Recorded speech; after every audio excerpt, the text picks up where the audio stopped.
early sun, weak and pale, bled into the hollows of the Appalachian foothills, painting the bare branches of the maples and oaks in muted shades of gray and sepia.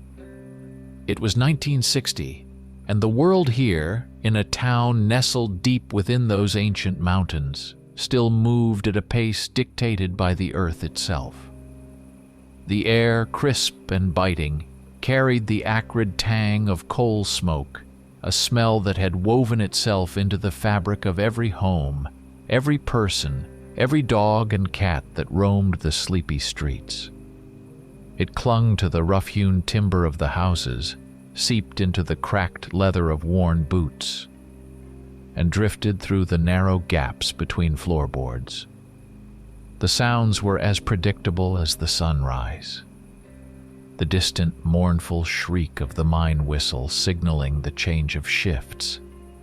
The creak of an overloaded coal cart making its slow ascent. The sparse, muffled voices of early risers exchanging quiet greetings. Everything about this place, from the bedrock beneath their feet to the stubborn, enduring spirit of its people, was hewn from granite, unyielding and eternal. But Jacob, sitting on the sagging porch of his small, weathered house, knew better. Beneath that placid surface, a tremor had begun, a subtle shift in the earth's ancient rhythm, barely perceptible to the ordinary folk, but deafening to his attuned senses. Jacob's hands, calloused and strong, curved around a chipped ceramic mug, the hot coffee within sending tendrils of steam spiraling into the frosty air. He watched the smoke from his own chimney plume low over the sloped roof, then flatten and dissipate against the backdrop of the somber, mist-shrouded peaks. His eyes, the color of wet slate, held a depth that spoke of centuries, not decades. They were weary eyes, yes, but piercing, missing nothing. Jacob had seen the quiet unfolding of history, the rise and fall of civilizations, the endless cycle of life and death, and the monstrous things that often slunk in the spaces between. He was old, older than any living man could conceive, and with that age came a sensitivity, an instinctual awareness of the subtle vibrations of the land. He felt the changes in the forest now, a discordant note in the mountain's ancient song. It was a faint dissonance at first, something that most would dismiss as the whims of the weather, a harsher winter than usual, or a rogue bear driven by hunger from its den. But Jacob knew. This acuity, this primal connection to the wild heart of the world, was his inheritance, his burden, and his curse. For the past 3 weeks, a whisper had been weaving its way through the town, a delicate thread of rumor, fragile as a spider's web caught on a breeze, yet strong enough to send a shiver down the spine. Disappearances. It had started small, as these things often do, with a missing hog here, a few vanished chickens there. Then it escalated, moving up the chain of life. First it was the strays, the half-wild dogs and scrawny cats that roamed the fringes of the town, always thin, always hungry. Then the drifters, the nameless men who passed through, their faces etched with hard luck and colder roads, seeking temporary work in the mines or just a warm meal. Nobody much missed them, not really. They were already like forgotten spirits, easy to forget. But now it was different. One of the miners, a quiet man named Thomas, hadn't come home after his shift 3 nights ago. His lunch pail was still on the table. His oilskins hung by the door. The whispers hardened, thickened, like the air before a storm. Jacob heard them all, every hushed conversation in the general store, every anxious glance exchanged over fences. His ancient ears picked up the subtle harmonics of fear in their voices, a low, persistent thrum beneath the everyday chatter. Last night, Jacob himself had seen them, fresh tracks, pressed deep into the damp, frozen earth at the edge of town, just where the last porch light gave way to the encroaching darkness of the woods. They were unusually large, blurred at the edges by the morning dew, but unmistakably prints of a paw. Yet, they were wrong. Vaguely canine, yes, but the claws were long, unnaturally thick, curving forward with a predatory grace that spoke of tearing, not digging. They led from the town's periphery, past a fallen oak, and disappeared into the dense thicket that bordered the deeper forest. This was no bear, no wolf. The sheer size of the print, the disturbing weight it implied, and the subtle, sickening curve of those claws, they spoke of something far more ancient, far more terrible. Something that had walked these mountains before man had ever set foot here. A new scent drifted to him on the shifting wind, faint at first, then settling on his tongue, a taste rather than a smell. It was thin, barely perceptible to a normal man. But to Jacob, it was vile. It was the smell of damp earth and decaying leaves, yes, but beneath that, something sharp, metallic, like spilled blood, yet twisted, distorted by an alien quality. It was a rank, cloying aroma, like wet dog and rust, a subtle yet profound wrongness that made the fine hairs on his forearms stand on end. It caused a faint tremor to run through his skin, a shiver that had nothing to do with the cold morning air. This was the scent of something out of place, something that carried with it the miasma of horror. Jacob felt it then, the ancient blood in his veins beginning to pulse with a low, insistent rhythm. It was a familiar sensation, one that had been dulled by decades of quiet peace, by the quiet routine of his solitary life in these hills. Now, it sharpened his instincts, honed his awareness to a razor's edge.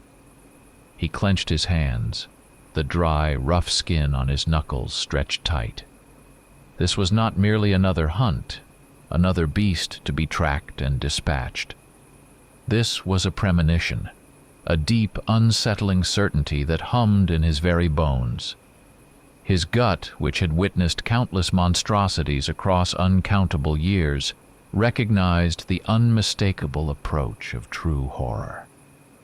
It was a silent alarm, screaming in the depths of his being. He stood up, his old leather jacket creaking in protest, a sound as familiar as his own breath. His hand, as if drawn by an invisible thread, settled on the smooth, cold stock of the rifle leaning against the doorframe. A well-maintained rifle. His gaze lifted, passing over the low-slung roofs, the skeletal trees, and fixed on the distant peaks, where the mist still clung like a shroud. He felt the call of the forest, an undeniable summons from the wild heart of the land, the force that shattered its fragile equilibrium, the unspeakable thing that had encroached upon the ordinary. It was waiting. And Jacob, with the weight of ages on his shoulders, knew he had no choice but to answer. He was the watchman, the quiet guardian, and the time for watching was over. Jacob moved into the deeper woods with the economy of a man who knew these ancient hills like the back of his own hand, yet with the caution of a hunter treading a path laid by an unknown predator. Each step was measured, deliberate, his heavy leather boots crushing the fallen leaves with a soft, audible crackle, as if he feared startling some invisible thread that connected him to the unseen beast. Thorny briars, still stiff with the morning's frost, snagged at his worn canvas pants, their tiny hooks attempting to impede his progress. Low-hanging branches, slick with dew, lashed at his face, leaving faint, stinging lines on his weathered skin. The air grew perceptibly heavier, colder. the familiar sense of pine needles and damp earth now subtly, sickeningly, overlaid with that metallic tang, far more pronounced than it had been on his porch. It was the smell of raw, predatory power, a scent that prickled the hairs on the back of his neck. The forest here, where the main trails petered out into tangled thickets and ancient stands of timber, possessed an unnatural silence. It was not the gentle quiet of nature at rest, but a hushed, expectant stillness that pressed in on Jacob's ears, almost painful in its intensity. There was no cheerful chirping of chickadees, no scolding chatter of squirrels, no rustle of smaller creatures foraging in the underbrush. Only the rhythmic crunch of his boots on the brittle carpet of leaves and the surprisingly loud rush of his own breath filled the void. This silence was wrong, utterly alien to the vibrant life that typically teemed within these woods. It felt heavy, suffocating, as if the very air itself had swallowed all sound, creating a terrifying sense of isolation, as though the familiar world behind him had simply ceased to exist. He was alone, utterly, terrifyingly alone, in a place that should have been teeming with life. He found fresh prints near a massive, moss-covered log, a behemoth fallen years ago, now slowly returning to the earth. Here, in the damp loam beneath its decaying trunk, the tracks were clearer, more defined than those he'd seen at the town's edge. They belonged to a paw far larger than he had initially estimated, with distinct fleshy pads and claws that were alarmingly long, thick, and brutally sharp. The earth around the prints was torn up, gouged deep, as if something immense had struggled here, and it dragged something heavy and unwilling. A few dark, coarse hairs, impossibly thick, were snagged on a splintered piece of bark near the disturbed ground. Jacob knelt, his fingers lightly brushing against the wiry strands. Not a dog. He knew dogs. He had hunted wolf, bear, mountain lion. This was none of those. This was something else. Never a dog. Not like this. The local folk, in their hushed, fearful conversations, had begun to call it the Dogman. A vague, ancient superstition, a campfire tale whispered on dark nights, now resurrected from the depths of collective fear and given terrifying substance. A creature of nightmare, half wolf, half man. Jacob had heard similar stories throughout the vast, wild expanse of the continent, in countless remote hamlets and forgotten hollows, each with its own local flavor, its own grotesque variations. Legends born of the primal fear of the unknown, of the thin line between humanity and bestiality. But here now, in this oppressive silence, it was no longer merely a story. It was something tangible, a foul, living thing that cast a chilling pall over everything. The metallic smell was its breath, the silence its shadow. The sparse sunlight, struggling to penetrate the dense interwoven canopy of ancient trees, created a haunting interplay of light and shadow. Only isolated patches of weak, watery illumination pierced the gloom, making the filtered light appear almost alien, a fleeting visitor in this perpetual twilight. Most of the forest was submerged in a profound murk, where shadows danced and writhed, distorting familiar forms, transforming weathered stumps into grotesque, hunched silhouettes and gnarled roots into petrified, lurking figures. Every indistinct shape held a hint of menace, every fleeting shift in the darkness a suggestion of movement. Jacob found himself constantly checking, his eyes straining, his mind wrestling with the phantom images conjured by the oppressive gloom. Each creak of a distant tree, each sudden gust of wind rustling through the leaves, caused Jacob to freeze, his rifle snapping up, ready. His finger rested lightly on the cold steel of the trigger, the familiar weight a small comfort in the mounting dread. He was not afraid, not with the kind of fear a city man knew, but he felt a profound sense of exposure, of vulnerability. He was the hunter, yes, but in this strange, silent forest, in this deepening gloom, he knew with a chilling certainty that he could easily become the hunted. A cold sweat beaded on his forehead, despite the chill air. His back ached with tension, his eyes burned with the strain of perpetual vigilance, constantly searching for the slightest movement, the faintest hint of presence. He was trying to anticipate, to outwit, to simply survive. Several times, the sensation was so potent it was almost tactile. The distinct feeling of being watched. A pressure on the back of his neck. A prickling awareness that made him spin around, rifle raised, heart hammering against his ribs. But each time, there was nothing.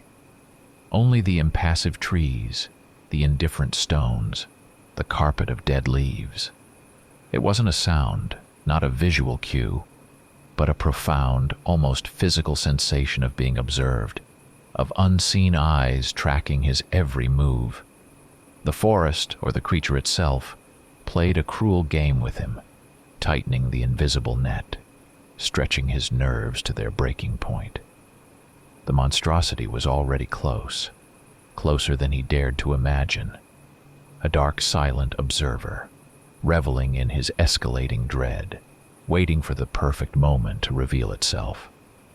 A thin, dark streak of blood, almost black against the emerald moss, marked the beginning. Then another, thicker, glistening wetly on a smooth river stone. It led deeper, ever deeper, into a particularly dense, thorny thicket, each drop a grim beacon in the deepening gloom of the forest. The scent of fresh blood, sharp and coppery, now dominated all other aromas, eclipsing the resinous pine and damp earth. Jacob's jaw clenched, his teeth grinding together. The creature had wounded something, and it still fed. The thought sent a cold tendril of dread curling through his gut. The stakes had just been raised. This was no longer just a hunt. It was a desperate race against time and an unknown ferocity.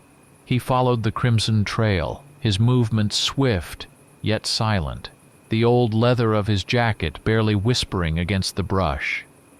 The blood led him inexorably to a small clearing choked with wild hop vines and knee-high ferns. The sun, a pale apparition above the dense canopy, barely penetrated here, casting the glade in a perpetual, sickly twilight. And there, amidst the brown-green tangle of vegetation and withered grass, lay the torn, ravaged remains of a white-tailed deer. The carcass was a horror show. Bones picked clean, flesh ripped away in grotesque chunks, blood-clotted fur scattered across the damp earth. The kill was fresh, barely hours old, but the predator had been disturbed, driven away from its meal. Jacob scanned the surrounding tree line, his rifle held ready, his senses screaming a silent warning.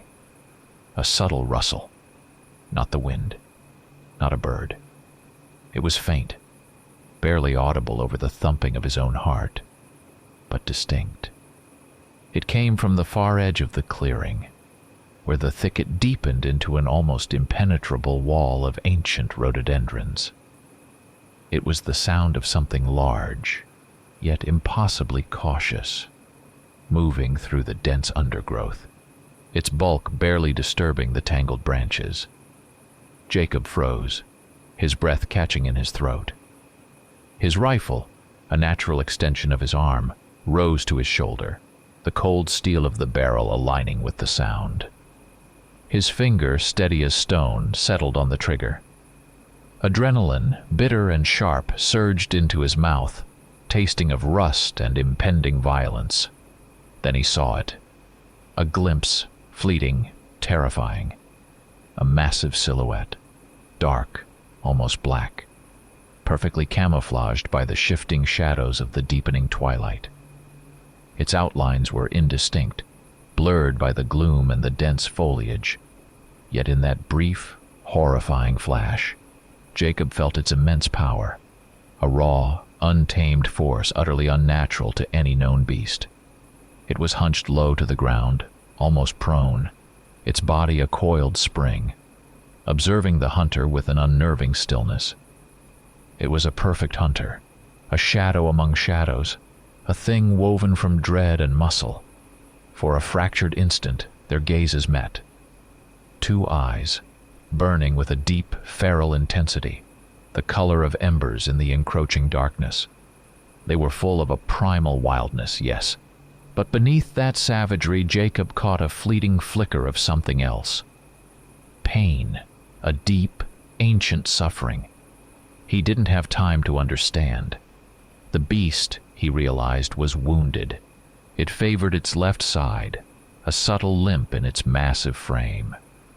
Its large, powerful body, covered in thick, matted fur, was racked by spasms, as if fighting an internal battle. Its fangs, though not yet bared in open aggression, gleamed wickedly in the faint light.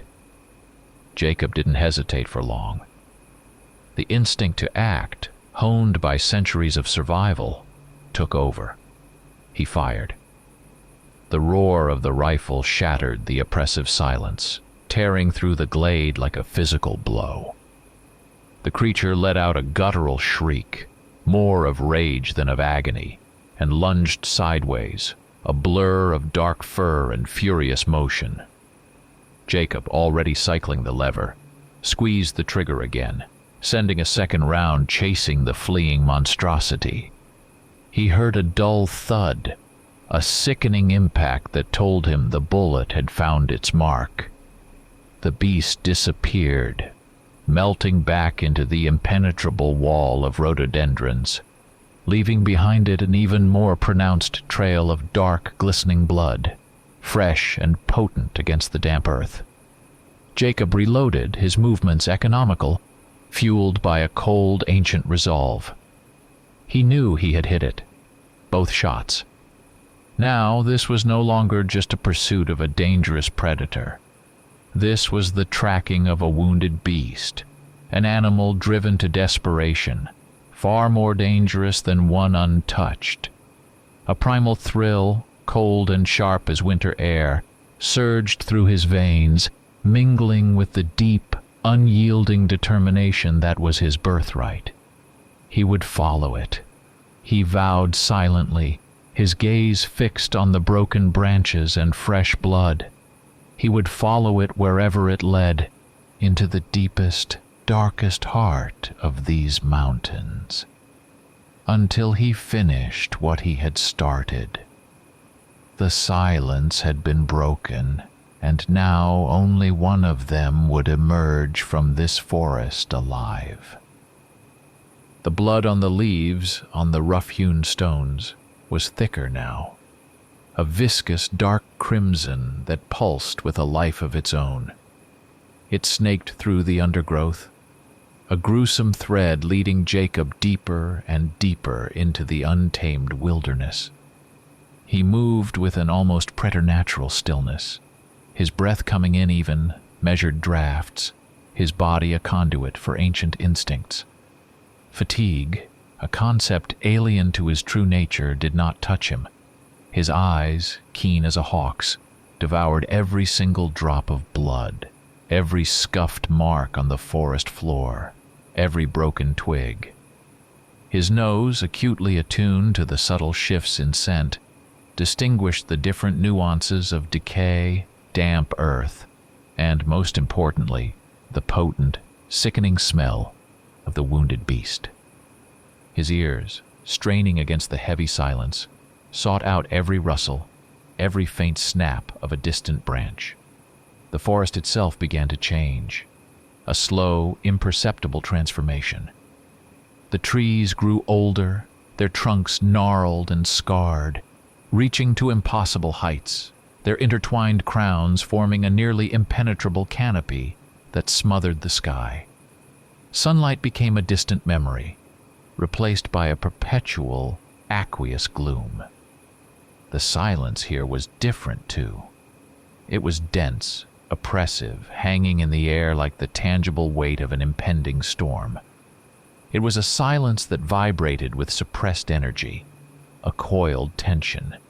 And then, faintly at first, almost a vibration in the ground, Jacob heard it. A low, guttural howl, full of raw agony and unbridled fury, rising from somewhere deep in the earth itself. It was the cry of a creature in torment, a sound that twisted Jacob's gut. His own instincts, refined over countless hunts spanning millennia, screamed a single urgent warning: beware. A wounded animal is infinitely more dangerous than a healthy one. He felt that wild energy, stretched taut like a bowstring about to snap, radiating from the unseen source. The beast was cornered in pain and utterly desperate. But retreat was not an option, not for Jacob. He was the hunter, driven by an ancient imperative. His target was close, almost within reach. He felt the familiar, comforting weight of the rifle in his hands, its cold steel a solitary, anchoring connection to the world of men. It was the only barrier between him and the primal chaos he was about to face. The increasingly clear trail led him to a narrow gully, a shallow, winding ravine where the earth had been ravaged, torn up as if by a miniature tornado. Stones were scattered haphazardly, dislodged from their ancient beds, and fresh claw marks, impossibly deep, scored the slick clay of the banks. It was clear the creature had thrashed here, consumed by a terrible agony, its movements a desperate dance of pain and fury. Jacob paused at the edge, his gaze sweeping over the scene of destruction, each torn root and gouged stone a testament to the beast's immense power and profound suffering. In this narrow gully, the scent of metal and blood mingled with something else, something rank, like wet fur and raw, damp earth, became almost unbearable.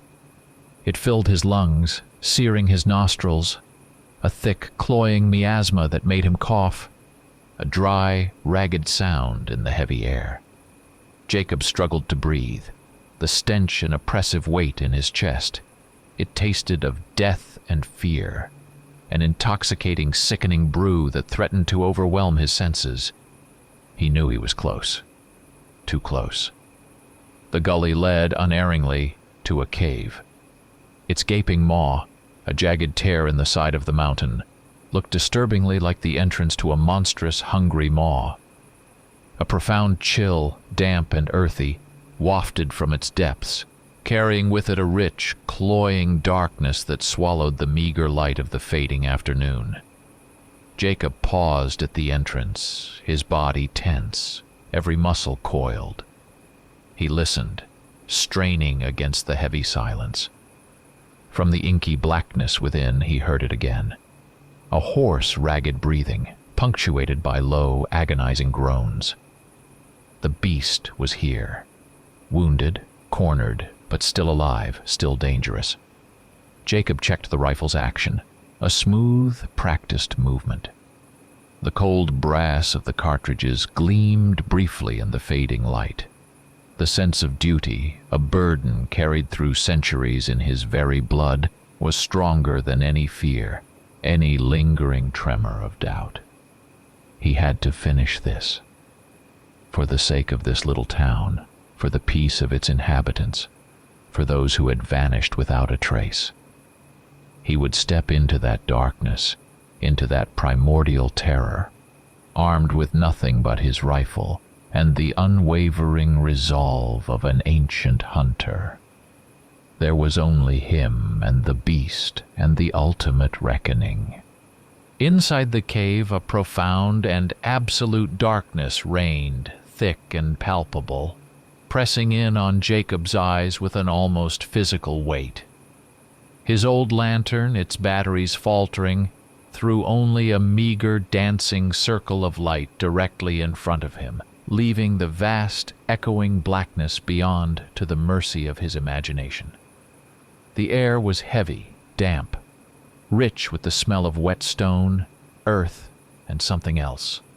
The cloying sweetness of decay, mingled with the potent metallic tang of fresh blood. Every measured step Jacob took resonated with a soft, disquieting echo, bouncing off unseen walls, making the cavern feel impossibly vast and filled with unseen presences. From the deepest recesses of the cave, the heavy, ragged sound of breathing continued, punctuated by low, involuntary moans. The beast was suffering, its pain a tangible thing that filled the very air. Jacob moved slowly, deliberately, his rifle held high, ready, its familiar weight a solid presence in his hands. He tried to be as silent as possible, his soft leather boots barely scuffing the damp earth, each breath carefully controlled, as if fearing the slightest disturbance might trigger an unseen horror. The silence between the ragged breaths was almost worse, a vast, expectant hush that vibrated with unseen menace. Then his flickering lantern beam caught it. Huddled on the damp, earthy floor against a rough-hewn stone wall lay what the local people had come to call the Dogman. It was an enormous creature, a mass of dark, matted fur, from beneath which a viscous, dark stream of blood oozed steadily from a gaping wound on its side. Its heavy, powerful jaw was slackly agape, revealing a formidable array of sharp, yellowed fangs that, in its current state of exhaustion, no longer appeared terrifying, only vulnerable. It looked utterly spent, its huge frame racked by tremors, its great head bowed low. It was a creature in profound agony. Jacob raised his rifle, the cold steel of the barrel finding its mark, aligning with the beast's massive chest. His finger tightened on the trigger, ready to end the suffering, to end the terror.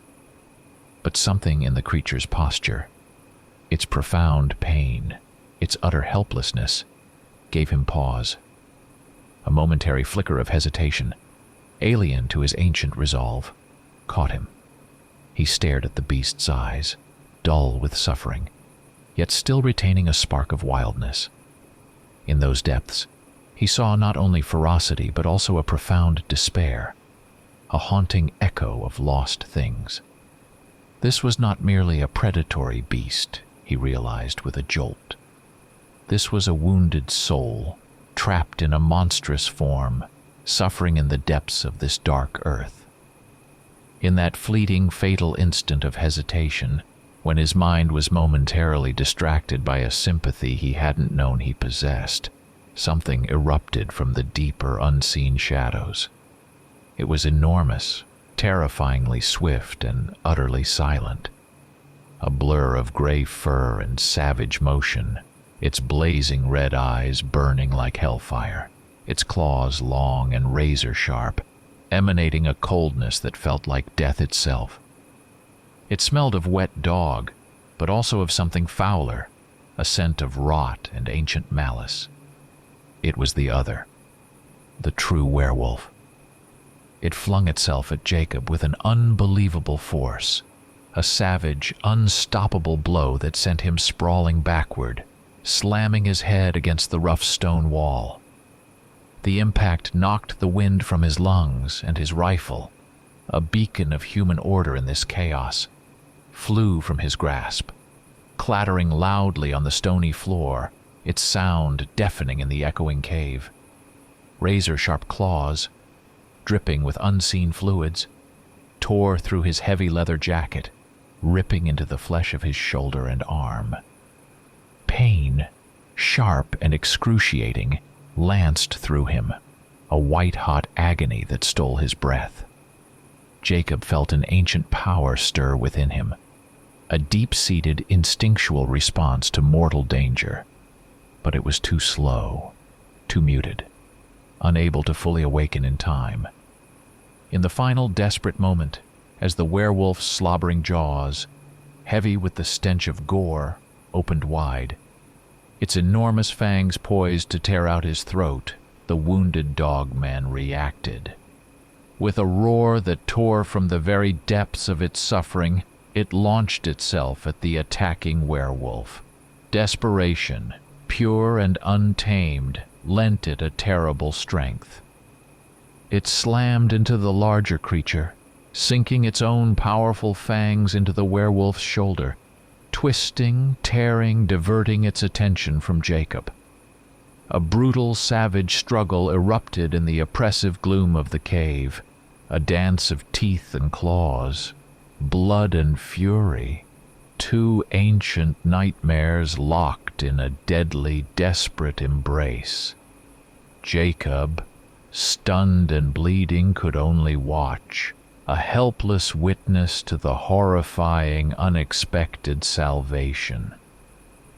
The cave, now a swirling vortex of primal violence, became a stage for a bloody ballet of shadows and fury. The werewolf and the Dogman, two titanic beasts of nightmare, clashed with a savage, unrelenting ferocity. Growls that ripped the air, piercing shrieks of pain, and the dull, sickening thud of massive bodies slamming against rough stone walls reverberated through the cavern. Jacob, wounded and pinned against the cold, damp wall, watched in horrified disbelief as his former target, the beast he had sought to kill, fought with desperate, bleeding tenacity, actively protecting him from the larger, more aggressive assailant. It was an alliance forged in the crucible of absolute terror, a truth that twisted his very understanding of the world. The werewolf, Jacob quickly realized, was something else entirely. It was larger, more powerfully built, its movements possessing a terrifying blend of savage grace and unbridled, relentless fury. It reveled in the brutality of the fight, its blazing red eyes burning with an almost ecstatic madness. Its attacks were a whirlwind of teeth and claws, each strike capable of disemboweling a man in a single careless swipe. The Dogman, despite its previous wounds and the fresh torrent of blood now gushing from new lacerations, fought with astonishing resilience. It snarled, bit, and lunged with a ferocity that defied its weakened state, but it was clear that its strength was rapidly failing. Each parry, each counterattack, was a supreme effort, a final desperate burst of energy against overwhelming power. Through the haze of pain, Jacob's mind, ancient and honed by centuries of survival, began to clear. His gaze, though blurry, fixed on his rifle lying just out of reach on the stony floor. He had to help. This wasn't a rational decision, no reasoned calculation of risk and reward. It was a primal imperative, dictated by the deepest, oldest code of survival. An enemy of my enemy, in this desperate moment, becomes an ally. He would not stand by and watch this creature, however monstrous, die protecting him. His hand, shaking slightly from the shock and the pain, reached out, crawling slowly, painstakingly, towards the cold steel of the rifle. Striking the werewolf in the midst of such a chaotic struggle was too risky. The two creatures were inextricably entangled, a writhing, snapping mass of fur and teeth. A misplaced shot would easily kill the Dogman, or even Jacob himself. Suddenly, with a final, earth-shattering roar, the Dogman, drawing on some last, improbable reserve of strength, seized the werewolf and slammed its massive body against the cave wall. The werewolf reeled, stunned for a crucial, precious second, its balance momentarily shattered. That fraction of an instant was all the Dogman needed. It lunged, not at the werewolf, but at Jacob. grabbing a handful of his torn clothing, and with a desperate, surprising burst of speed, dragged him away. Deeper into the cave they went, into a much narrower tunnel, a dark, winding passage too constricted for the larger werewolf to follow. The werewolf, recovering from the blow, let out a frustrated, enraged howl that echoed violently through the main cavern and into the narrow tunnel behind them. It lunged after them, its massive head barely fitting into the opening, its teeth snapping uselessly at their heels. But the confined space was its undoing. Jacob and the Dogman, now moving with a shared, desperate urgency, crawled forward, their breaths ragged and heavy. The air in the tunnel was thick with the overpowering stench of wet fur, stale blood, and the palpable reek of their shared terror. The werewolf's furious snarls and frustrated growls pursued them, a terrifying soundtrack to their desperate escape. They finally emerged from the constricted tunnel into an unexpected space. An old, forgotten mine shaft, part of a labyrinthine network of dark, damp tunnels that crisscrossed beneath the mountain. The air here was even heavier, thicker, infused with the metallic tang of iron ore, the cloying scent of rotting timber, and the profound, musty smell of ancient, long-forgotten death. It was the perfect place to disappear, to lose themselves in the embrace of the mountain's dark heart. Dust, thick and undisturbed for decades, coated every surface, giving the air a gritty taste. The Dogman, breathing in ragged, painful gasps, released Jacob and collapsed onto the damp earth, pressing a massive paw against its profusely bleeding side. Jacob, his own wounds throbbing, leaned heavily against the cold, rough rock of the mine wall, feeling the warm, sticky flow of his own blood running down his arm. Two apex predators, mortal enemies by their very nature, now found themselves bound together by a shared threat, hiding from a third.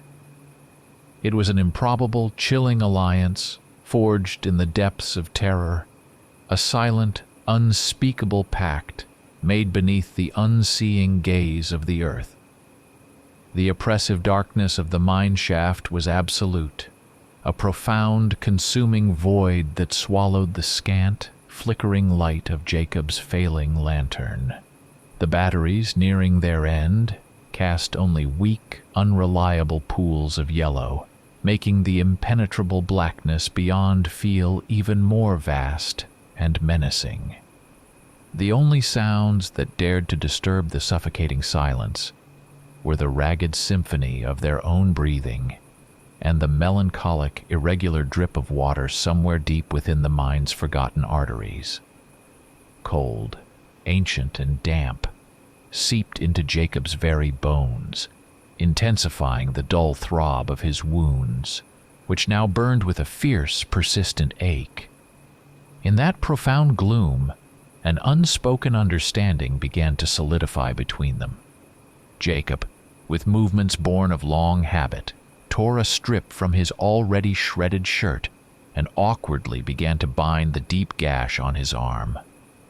The Dogman, its heavy breaths echoing softly, watched him with an intensity that belied its monstrous form. Its eyes, glowing like smoldering embers in the darkness, never left Jacob's face. Then, with a low groan, it shifted, raising its massive head.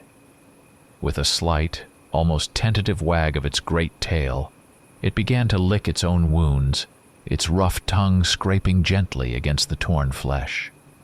The act, so primal, so vulnerable, bridged an unthinkable gap between them. An unexpected action followed.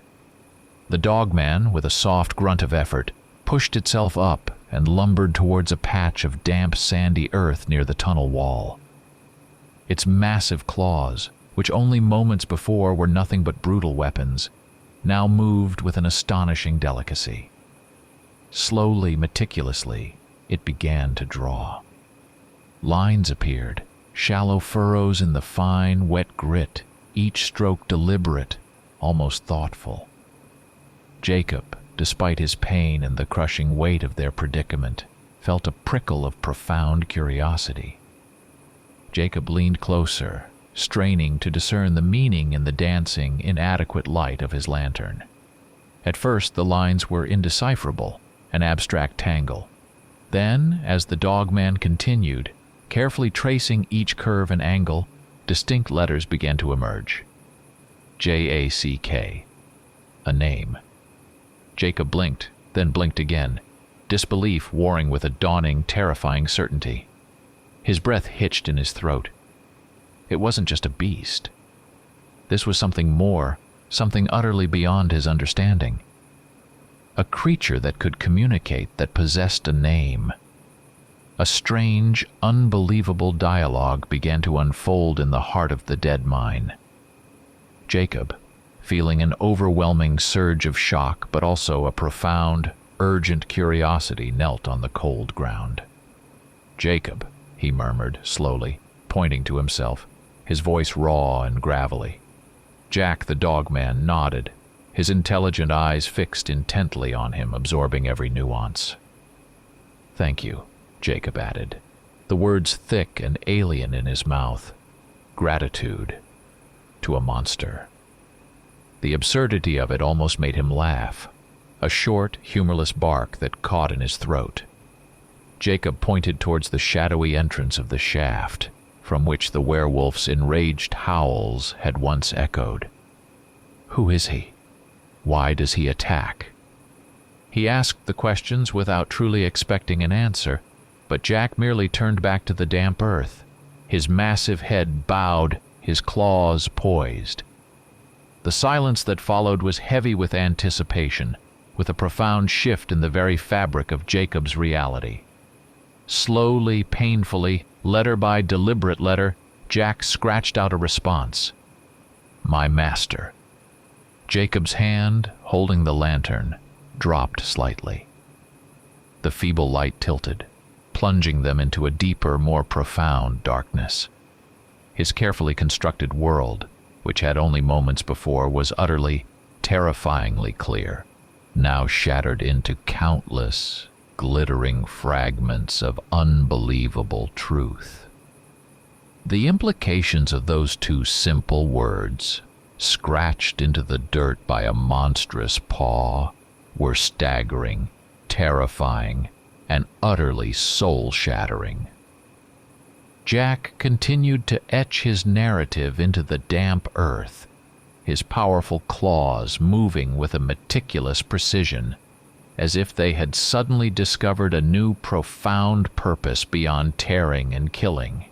Jacob sat opposite him, utterly consumed by the unfolding message, feeling as though he were deciphering an ancient, terrible scroll in the heart of a forgotten tomb. I was a pup. He found me, raised me, hunt, letters. He taught. Each word, painfully formed, resonated with a chilling clarity in the echoing silence of the mine.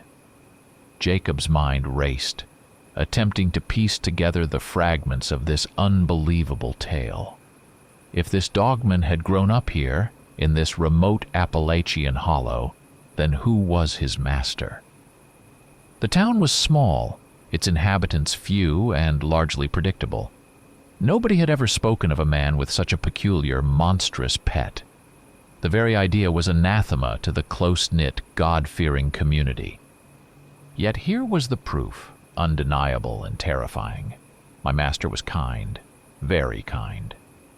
The words appeared slowly, painstakingly, imbued with a deep, almost painful reverence. But he had a sickness, bad sickness. A cold shiver, colder than the mine air, traced its way down Jacob's spine. A terrible, dawning realization began to bloom in his mind, sickening and inevitable. He was beginning to understand. Jack then scratched a diagram, a rough circle, clumsily divided into segments. 6 months. Man. More than a month. Beast. Jacob's breath hitched. He knew this pattern, the cycle of the werewolf. Not just a werewolf, he realized with a horrifying jolt, but this creature's master. The ancient, terrifying lore, whispered in hushed tones through the ages, now took on a stark, undeniable reality. This was the proof, the chilling confirmation of a living nightmare. Master locked himself up. In basement, cage, iron. I brought food, animals, half dead. Jacob's imagination, fueled by centuries of witnessing human depravity and unnatural horrors, conjured the vivid, grotesque images. A man, Silas, fighting his own monstrous nature, imprisoning himself in a desperate, futile attempt to resist the change, and his loyal companion, the monstrous Dogman, providing the bloody, half-living sustenance for the insatiable darkness within. What a monstrous, unspeakable arrangement. What an unimaginable pact between man and beast, born of necessity and terror. Many years. So, then, thieves. They came. When I hunted. Jack paused, his massive body trembling with a pain that was not physical, but rooted in memory. The agony of recollection, strong and almost tangible, rippled through his monstrous frame. I returned. Basement open. Thieves dead. Master ran away. A profound silence descended upon the mine, heavy and final, like the silence that falls after a stone has been carved for a tomb. The weight of unspeakable tragedy filled the air. I tried to stop. He didn't know me. Attacked. Wounded me. Jack, with a mournful gaze, indicated his own still bleeding wounds, the ones Jacob had seen in the cave. He killed people.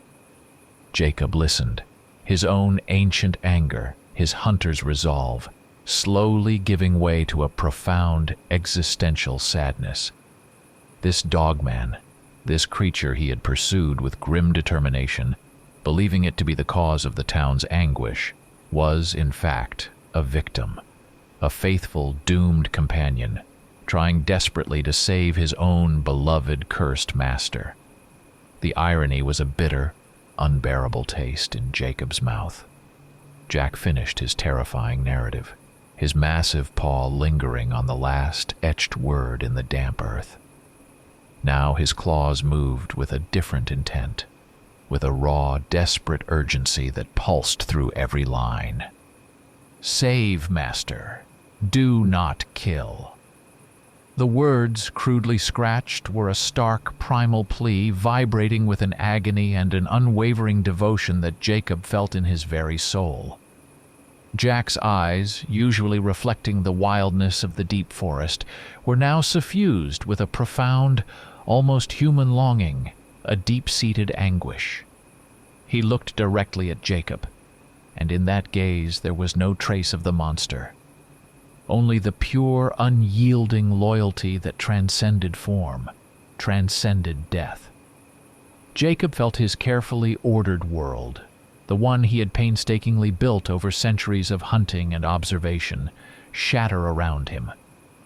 His purpose, his very being, was defined by the relentless pursuit and eradication of monstrous threats. He had adhered to a strict ancient code. Identify the creature, track it, kill it. Remove the threat. But this beast, Jack, was not merely a mindless predator. He was sentient, articulate, and fiercely loyal. And his master, the werewolf, was a man, trapped in a horrifying nightmare not of his own choosing, a victim of an inherited curse. A heavy silence descended upon them, thick and suffocating. Jacob took a deep, shuddering breath, the chill air searing his lungs.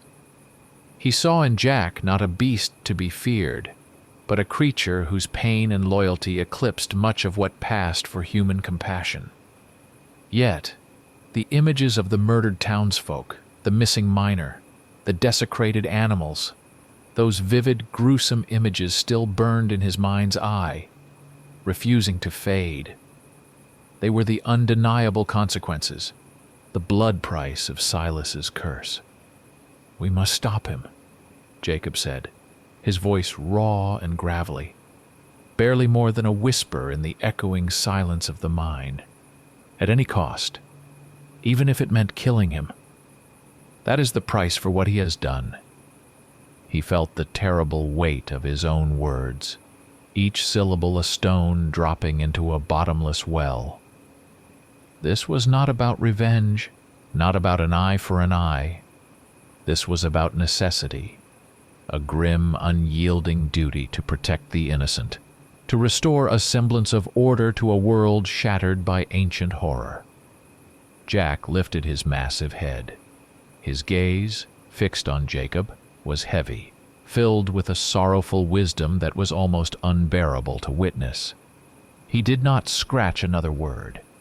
He did not agree, nor did he openly defy.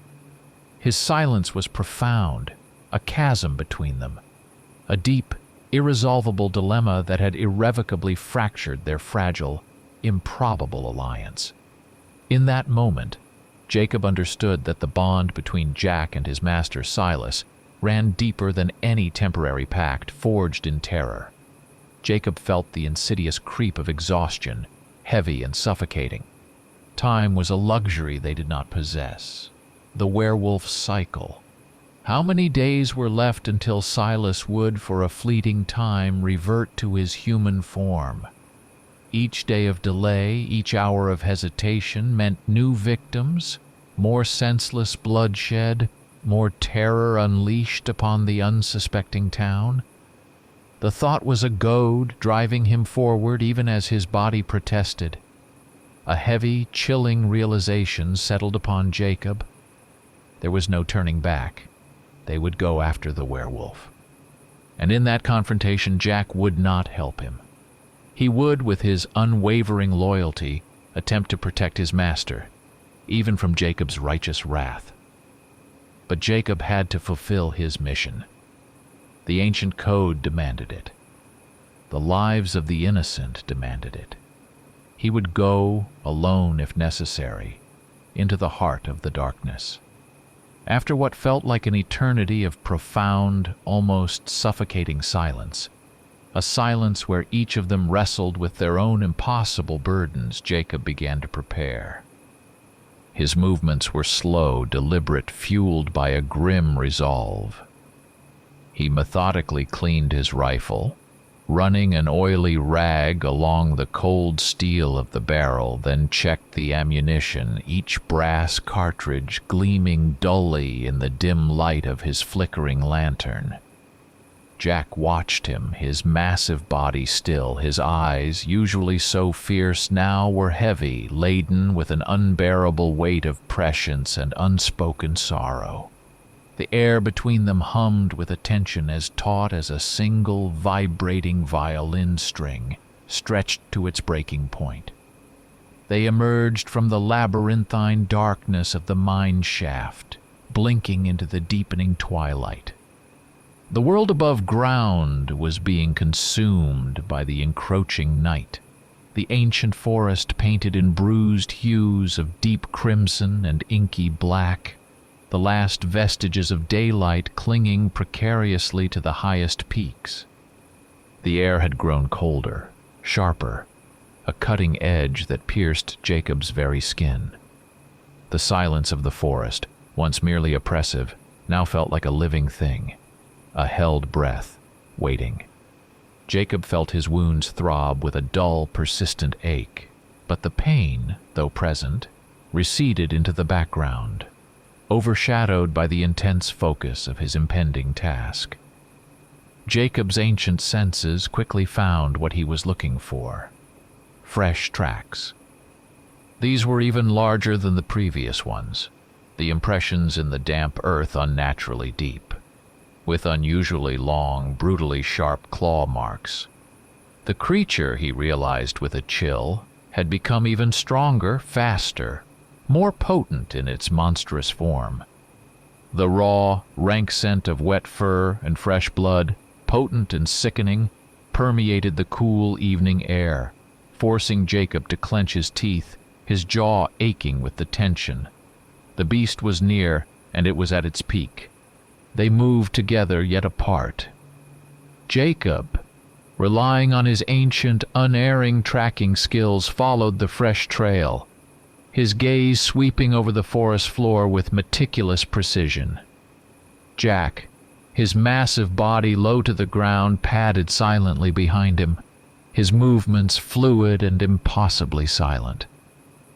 His intelligent eyes, no longer burning with savage fury, darted constantly, searching for familiar landmarks, for any sign of his cursed master. They were a single unified shadow, pursuing another, their shared purpose a strange, terrible bond. The moon, a pale, anemic disk, began its slow ascent above the jagged mountain peaks, casting a spectral silver light through the dense canopy. The shadows of the ancient trees stretched out, long and distorted, twisting into grotesque, fleeting illusions that writhed and danced around them. In this deceptive light, the werewolf would be even more dangerous. Its already formidable silhouette, made almost invisible by the shifting interplay of light and shadow, merging seamlessly with the haunted landscape. The forest became a living tapestry of illusion and dread. Jacob chose his ground with the practiced eye of a seasoned hunter. A narrow gully, choked with a dense, thorny growth of mountain laurel and wild rhododendrons, leading to a sheer drop, a precipitous cliff edge that fell away into a dark, unseen chasm. It was a perfect trap, a natural cul-de-sac.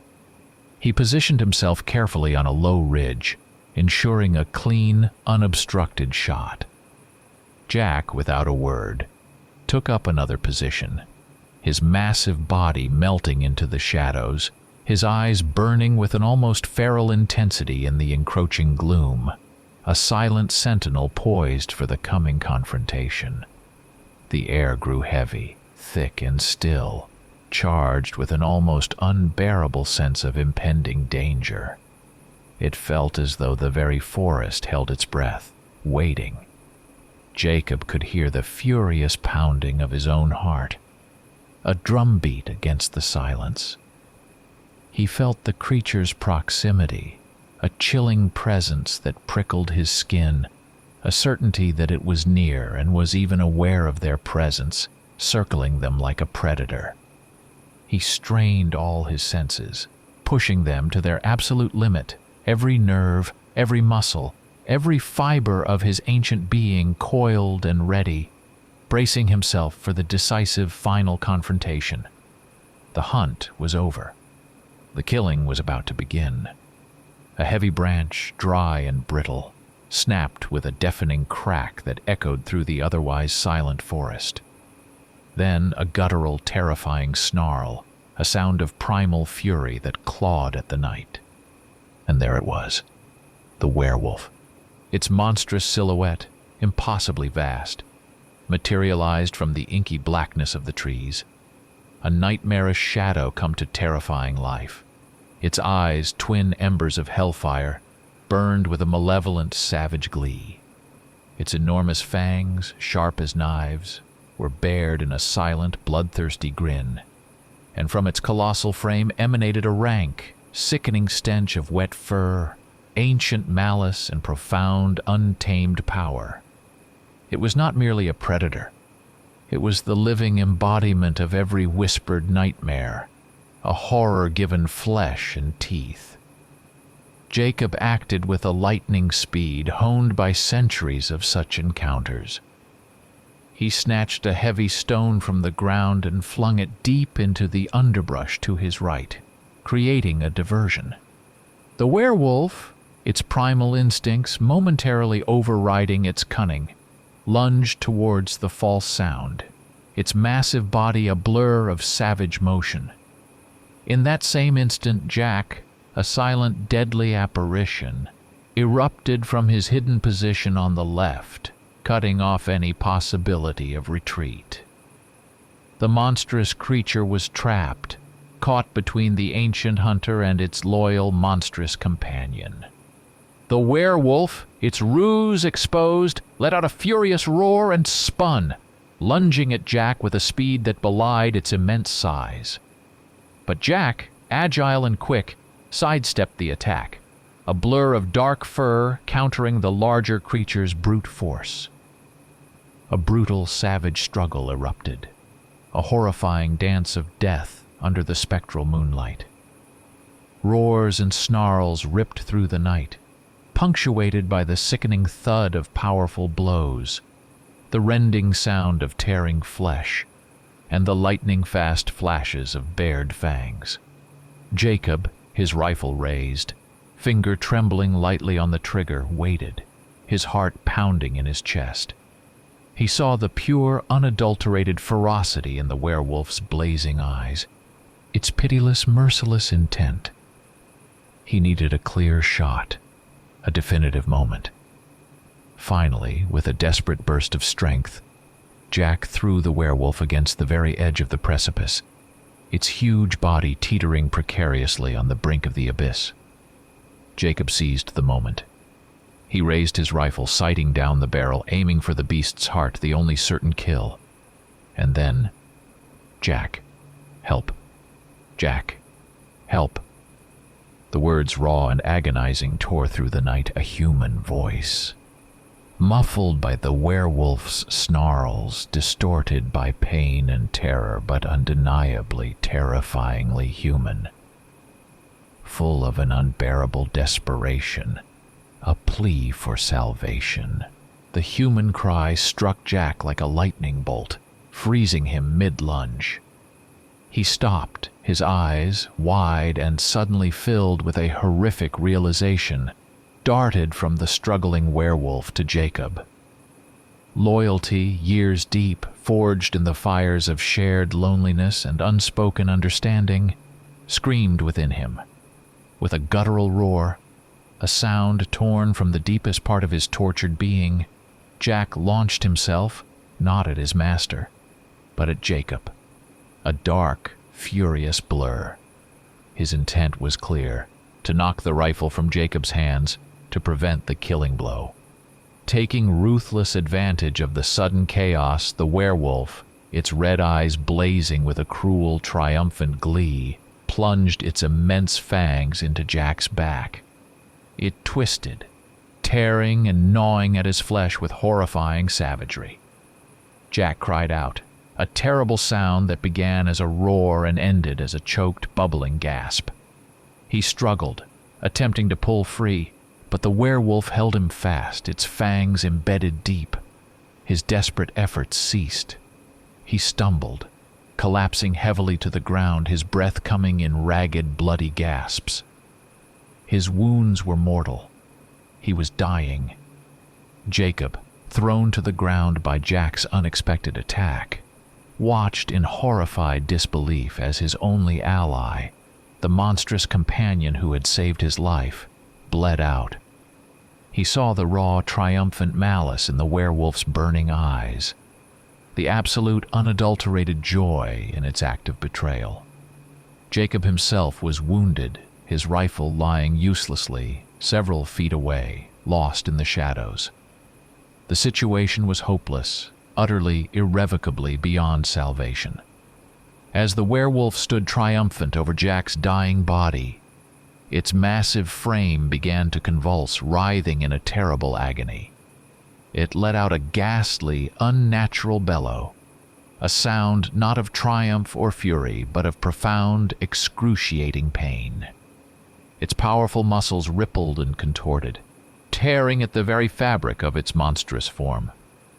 Thick, coarse fur, shed in great bloody clumps, fell away to reveal pale, glistening skin beneath. Bones groaned and cracked with horrifying, sickening sounds, reshaping themselves, receding, reducing in size. The cycle, relentless and unforgiving, was ending. The monstrous transformation was reversing itself. Before Jacob, barely conscious, barely clinging to life, there now lay not the terrifying beast, but a man, Silas, the master. His face, slick with sweat and blood, was contorted in a mask of profound pain and bewilderment. His eyes, though unfocused, no longer held the burning, murderous rage of the werewolf. They were slowly, agonizingly returning to their human awareness.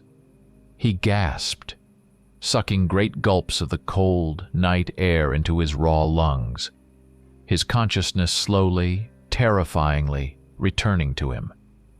Silas's dawning awareness was a shocking, unbearable revelation. He looked at Jacob, the old hunter, wounded, exhausted, betrayed. Then his gaze, still hazy, fell upon the still massive form of Jack, his one true friend, loyal to the very last breath. He saw Jack's terrible wounds, the pooling blood, the dulling glaze in his eyes. And then, like a monstrous avalanche, the memories came crashing down. The dead thieves, their brutalized bodies, the missing townsfolk, the senseless killings. All the madness, all the blood-soaked terror of this long, horrifying month played out in agonizing flashes before his waking eyes. The full, unbearable weight of his monstrous deeds descended upon him. Jack, though barely breathing, with a final, monumental effort lifted his massive head. His fading eyes met Silas's, and in their depths, Jacob saw it. Forgiveness, profound and absolute. Pain, yes, but also an overwhelming, boundless love. With the last vestige of his strength, Jack weakly licked Silas's outstretched hand, a final, tender gesture of unwavering devotion. From his great eye, a single glistening tear, clear and pure, slowly tracked its way through the matted fur. Then, with a soft, shuddering sigh, his body went rigid. Jack was dead. Silas collapsed to his knees, his hands reaching out, cradling the lifeless body of his friend. His shoulders, shaking uncontrollably, were racked with great tearing sobs that choked him, wrenching from his gut a grief more profound than any Jacob had ever witnessed. His eyes, swimming with tears, fell upon Jacob's rifle, lying discarded on the ground nearby. With a profound, agonizing pain in his gaze, with that last, terrible drop of returning human consciousness, he reached out, his hand trembling, grasped the cold steel. He brought the barrel to his temple, his face a mask of unbearable despair and grim resolve. A single deafening gunshot ripped through the silent forest, tearing the night apart. Jacob, barely alive, lay on the cold, damp earth, listening to the echoing boom of the rifle shot as it dissipated into the vast, indifferent wilderness. He looked at the two lifeless forms, Silas, the master, finally at peace, released from his unspeakable curse, and Jack, the Dogman, the monstrous companion who had saved Jacob's life and died, ultimately for his doomed master. The forest slowly, irrevocably, returned to its profound, now final, silence. Several days later, the local search parties found Jacob, barely clinging to life, deep in the woods. Beside him lay the bodies of their long-missing neighbor, Silas Croft, though no one in the town had ever suspected his terrifying secret. And the enormous, bestial creature they immediately recognized as the murderous Dogman. They hailed Jacob as a hero, a brave hunter who had rid them of the monster. Jacob, his voice a raw, ragged whisper, slowly shook his head, his gaze lost in the empty expanse of the forest. "I did nothing," he rasped, the words tasting like ash in his mouth. "You should thank the monster." His profound, terrible truth was lost amidst their grateful cries, swallowed by their desperate need for a simple narrative. The true, heartbreaking tragedy remained unspoken, forever etched into the ancient, weary memory of Jacob, the last guardian.